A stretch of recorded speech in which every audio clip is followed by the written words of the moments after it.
Hello, friends. Mali Panpadith here with the CEO of SOAR Community Network and co-founder of SOAR Community Nebula. We are in the community, the global community, highlighting 1,000 change agents this year. At least that's our goal. And this morning we have an incredible soul that I've just recently met or known of, but I trust it because of who introduced me to him. And Eliyahu Lotzar, I love that you're here. I love who sent you here. Shira Harrington, shout out to you and welcome. Thank you. Thank you. Good to be here. Okay. Thank you for doing this too. Oh, of course. It's shifting and changing and transforming us in ways you can never, ever even possibly imagine, meeting so many brilliant souls. Eliyahu, one of the things that we always start with is asking you to share with our viewers who you are in the world and what you're doing to make a difference. Okay. So who I am and what I'm doing is kind of all wrapped up in the same thing. I am looking at moving from the problem of alienation and trying to deal with the problem of alienation out there.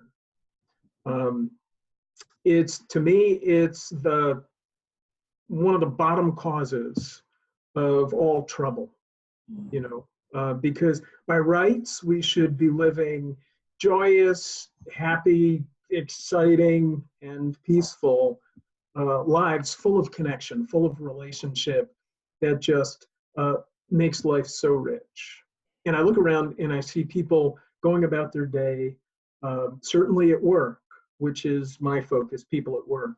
And even not at work, you watch people on buses or on the sidewalk or in a store or whatever. And some people are together and laughing and happy and all that kind of thing. Some people you can just see pain. And to me, the area where I can make a contribution, I think, is helping people get over the pain that's caused by separation or alienation. Certainly when I was in, the whole thing actually started with me when I was in the 3rd grade. My parents picked me up and took me to live in a different country. And wow, that was an experience. And when I came back, I went back to the same little class that I was in, 14 people or whatever it was. And all of a sudden their relationship to me had changed, and they kind of laughed when I spoke because my accent was funny. And I thought, wow, isn't that interesting? Isn't that interesting? No, actually, that was painful. I didn't like that. And I've seen it ever since. And so my focus has been on that interaction and the interface of the individual and groups, the individual and community. And when I went to college, I studied that stuff, political philosophy. My first job out of college actually was in a advertising agency in Manhattan. Me and it didn't last very long together because our ways were not the same kind of ways, And then I lived in a live-work community, kind of an American kibbutz kind of a thing. And I've taken it forward since then with, for instance, it's not really an organization because right now it's just me and some collaborators, but let's just call it my business, is Reframed Reality. So I try to help individuals and groups reframe the reality so that when an individual is working, their work can be a source. You can take the stress that comes along mostly from interpersonal relations. That's mostly where the stress comes from. Oh, that person. Oh, this. Why does it have to be that way? Oh, if they would only. Right? And they have a lot of complaints, and it hurts, and you can see it. It stresses people out, and it even causes physical ailments. I've worked with groups as an employee where there was a super high rate of sickness. You could always count on somebody being sick. Why? Because it was just so stressful, And I attribute a lot of that to not worked out interpersonal relations. And there's this tension between people because when we show up at work, we show up as a role. And I don't differ. I take my human beingness and I kind of put it on the side a little bit. And I show up as a role. And everybody else has a role. And because we're all fulfilling our roles and thinking of why I was hired, which is, my job description, it's a list of, you got to get this done and do this and be responsible for this and make sure this happens. And here are the outcomes I want to see. Some job descriptions are not even about outcomes. They're just about, you need to do these things. So everybody is from a sincere, good place trying to get all their stuff done. But because they adopt a role and leave the human a little bit too much at home, they forgot that actually we're all just having fun here. We're all just in this to get something done. There's a mission here that we want to accomplish, and isn't this exciting? Well, it is up until we have too much individual and not enough group. Right. So I don't even remember what your question was. But that was great. What are you doing in the world? And you're doing a lot with a lot of passion and gusto, obviously. So yes, the workplace used to be taught to be separate from your personal life, right? And I think that that is really what's having to be reframed, as you were talking about, and rewired in the ecosystem of our workplace, because people are getting sick. And if you have sick employees who cannot produce, cannot contribute their gifts and talents, you don't have a healthy business. So it's all connected, and that's the work that you do. At least that's how I've understood it. And it's very meaningful and very important work. So thank you for doing that. Oh, absolutely. Absolutely. Yeah. The next question that I have, which you kind of touched upon earlier with your parents, but are there other examples or maybe a deeper dive into that where there was love, compassion, empathy, where a conscious being in your life or beings in your life extended themselves, saw something in you, helped you out, where it completely shifted the way you operate today? Yeah. Well, yes, there's no question. My parents were a foundation. They were a wonderful foundation. And they had their agenda. They grew up in a time frame that was not the time frame I grew up in. So the way they wanted me to experience my life was not the way that I wanted to, wasn't appropriate for me exactly. So after, yes, while I was towards the end of college, actually, I met, by accident or by design, I think by design, but anyway, I met somebody called Yogi Amrit Desai, and I met him in Toronto. I went to a workshop, and I was pretty extreme going into it because I was very driven, mission. I forced myself to only sleep 5 hours a night. I took drugs to stay up and work. I didn't care about the partying aspect. I had to work, just anything to just work. And because I had to accomplish and I had to achieve, kind of the way I was raised. Though my parents weren't as extreme as I was. They were fine. So anyway, so I met this person, and I just spent the weekend listening to him. And I could, I had a hard time understanding what he was saying.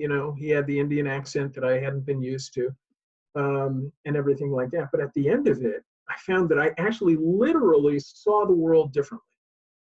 The world did not literally look the same. Things changed in my perception of how things fit together. Now I could actually see things fitting together. People just being different expressions of, in a sense, one big voice. And that gave me a lot of compassion for people's seriousness in expressing their point of view. But it also let me see other points of view at the same time and not so much get caught in my own point of view, but actually I could hear. So that transformation was enormous. From there I went into social work and doing workshops for people to see different points of view and like that. And that kind of was really, really formative. It's amazing. One soul, one moment in time, one point of light, and it just shifts everything. Great story there. So when you think of a community builder, champion of change. What comes to mind for you in terms of characteristics and attributes? So a community builder and a champion of change needs to see, or from what I've seen, they do see things their own particular way, which is just far enough past the middle of the spectrum that people can hear and people can move in that direction. And they, so number one, they see things differently. It's the vision that counts. Number two is they are so focused on it, laser focused, and other voices out there may be okay, or they may be not okay according to what they see, but they keep talking. I had a great aunt once, Aunt Emma, and she kept saying, she had a doctorate in the 1950s when women just kind of like didn't do that. And she'd write to senators and she wrote to all different people and had conversations because she believed it. And her advice to me was, keep talking. No matter what, keep talking. And she was like that. Her particular thing was showing the Christian roots of the Holocaust. And I'm like, okay, God bless you, go for it. But she was an example that just showed, keep talking. So Emma Schreiber-Albach, she was one of them. There's another one who's talking tomorrow night, as a matter of fact, at the New School for Social Research down in New York City, or up in New York City in your case. She's talking together with Gloria Steinem about the suffragettes and women's movement. She was a teacher of mine when I was doing my doctorate, and she brought a new perspective to something, and she's all about, say, circles instead of hierarchies, okay, about how people can operate together, seeing each other at the same level, just as human beings. And she maintains this and has been a voice and has gotten kind of rather famous in her area because she stays super focused. So see differently, stay focused, keep talking. That's awesome. Really cool. So what you said, stay focused. Well, see things differently. Super hyper focused. And what was the last one? And keep talking. Keep talking. That's right. Okay, great. Words to live by. What causes matter to you? What causes matter to you? How are you using your gifts, your talents, your skills, your life lessons to support others? Okay, to me, those are two different questions. Answer as you will. Okay, good. So the honest truth is causes don't matter to me. I'm glad they're out there. People have to do it. It's just not an operational mode that's in my DNA. Causes are, hey guys, here's a problem, let's all get together and fix it. And they tend to devolve for me into a lot of times people seeing others as bad and wrong. And it's sometimes like an unfortunate byproduct. At any rate, they don't speak to me. And I shouldn't be saying that because you're all about causes, I know. We're also about truth and about your perspective and about sharing a different perspective. Okay, good. So what is important to me is the people within causes or without causes. What's important to me, or I guess my cause, if you could say, is people. So what I'm doing is helping people to see themselves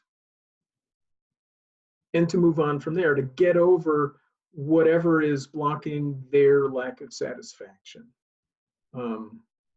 And I've been doing that for years, counseling drug addicts, criminals, serially unemployed and long-term unemployed, people who have just like been hit with a lot of stuff.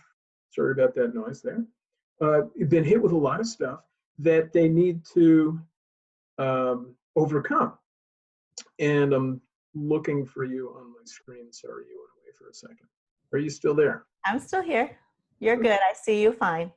All right, so I'm going to pretend that I see you. Okay, great. And my computer just started doing this. So, so people inevitably come across situations that are just too difficult to confront. Now, so I've been helping individuals for a long time using my social work background. And I've also been moving into more and more helping groups of individuals see the individuality, see the humanity in the other person, and then say, okay, how can we take our humanity into the mission that we're doing? And I can still get what I want while I'm also giving you what you want. I'm going to take into account your needs and fears and resources and what you have and what you don't have, because the truth is you are as important to me as the success of the mission. In other words, people, not just product, process, not just product. And so help groups do that. And that's, I guess that's my cause. It's not like Save the Whales or any particular focus, but it is Save the People. So there you go. Not save the whales, but save the people. Exactly. Eliyahu, there's another thing that I think is really important to share, which is and are these different perspectives or different quotes or different philosophies from all walks of life to help motivate folks to keep moving forward. So one of the questions that we love to ask is having our guests share a quote or a philosophy or a motto that empowers them to move forward, even in the darkest days or hours. Do you have something that you like to share? Yeah, pretty simple. Told to me by a teacher friend of mine a couple of decades ago, no guts, no glory. Very right? Or no guts, no glory. So when you're facing a hard time, when you're facing a challenge, remember that you already have what you have. You've achieved what you've achieved. Now, so what, right? Because I just love, believe it or not, the book of Ecclesiastes. I don't know if you've ever read it. It's okay. It's cool. Most people don't like wake up and read the book of Ecclesiastes, but it's the people who do generally find it to be just like this horribly depressing book. It's this one that says, vanity, vanity, all is vanity, and it's the one that said with the Song of the Birds there, there's a season for everything, right? There's a season for war, and there's a season for peace. There's a season for coming together, and there's a season for being separate. In other words, things keep changing, and nothing is new under the sun, right? So basically, like, everything is going on. You're going to have good times. You're going to have bad times. Don't worry about it. You already have what you have, and that's okay. The question is just really about you and your relationship. I'm going to say it this way because this is the way I look at things. Your relationship to God. Okay? You can call God whatever you want. I just use that word because it's a lot easier and it's more personal for me. And that's really what's going to take you forward. Because if it's just about you, of course, you're going to end up in your fears.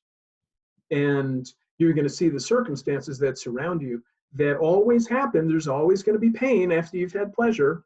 But don't worry, there's going to be pleasure after you've had pain. But then don't worry, because there's going to be pain after you have pleasure. And it's just that way. And so the question is, are you going to let those circumstances stop you? No guts, no glory.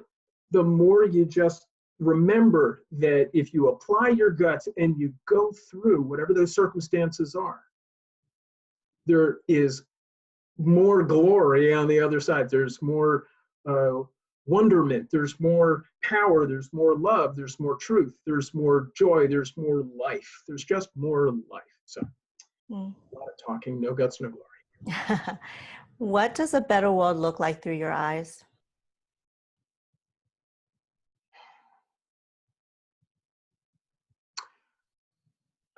Better than what? Better than the world we have? I can't presume to say that the world isn't perfect. Pain is part of it. Stupidity and ignorance and unfairness, it's all part of it. I can't say that that's not perfect. Question is just, what do we do with the world that we have? Are we taking our next step to end the separation between people, to end fear, and be willing to have a relationship? Or are we holding off inside ourselves, having philosophies and beliefs that say we're right, the other person's wrong, and stay separate? The world is beautiful. I'm not going to say that what a better world is. I can't say. I think it's how you see what there is right now. Because there's so much beauty and so much love and so much glory and so much wonder. It's just a question of, are we open to it? I love that answer. Thanks for answering it in that way, through your eyes. So, Eliyahu, Dr.